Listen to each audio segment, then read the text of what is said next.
వాన కొద్దిగా పెద్దగా వచ్చిందంటే నీళ్లు ఉధృతంగా రోడ్డు మీద మొత్తం కూడా వెళ్తుంటాయి.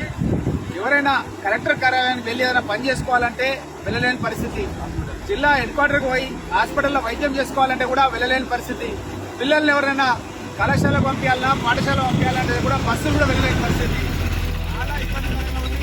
స్థానిక శాసనసభ్యుడు మహేష్ రెడ్డి ఈ పరిగి నియోజకవర్గానికి కనీసం ఒక బ్రిడ్జ్ కూడా కట్టించలేని పరిస్థితుల్లో కూడా గత 10 సంవత్సరాల నుంచి అధికారంలో ఉండి ఈ టీఆర్ఎస్ పార్టీ ఘోరమైనటువంటి పాలన కొనసాగిస్తున్నది.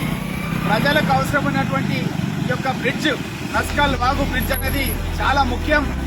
నేను వచ్చే ఎన్నికల్లో కాంగ్రెస్ పార్టీ ఎమ్మెల్యేగా గెలవగానే మొట్టమొదట ఈ యొక్క నస్కల్ వాగు బ్రిడ్జ్ ను కట్టిస్తానని చెప్పి పరిగి నియోజకవర్గ ప్రజలకు హామీ ఇస్తున్నాను. పరిగి నుంచి వికారాబాద్ వరకు నస్కల్ బ్రిడ్జ్ దగ్గర ఇప్పుడు మాట్లాడుతున్నాం.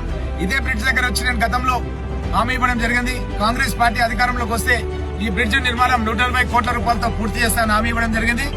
చెప్పిన మాట ప్రకారం ఏడాది తిరగక ముందే ఈ యొక్క పనులు ప్రారంభించిన 1 ఇయర్ లోపల ఈ 4 లేన్ల రహదారి 120 కోట్ల రూపాయలతో పరిగి నుంచి వికారాబాద్ వరకు పూర్తి చేయడం జరుగుతుంది. అట్లనే పరిగి నుంచి షాద్నగర్ వరకు కూడా 120 కోట్ల రూపాయలతో 4 లేన్ల రహదారి పూర్తి చేయడం జరుగుతుంది.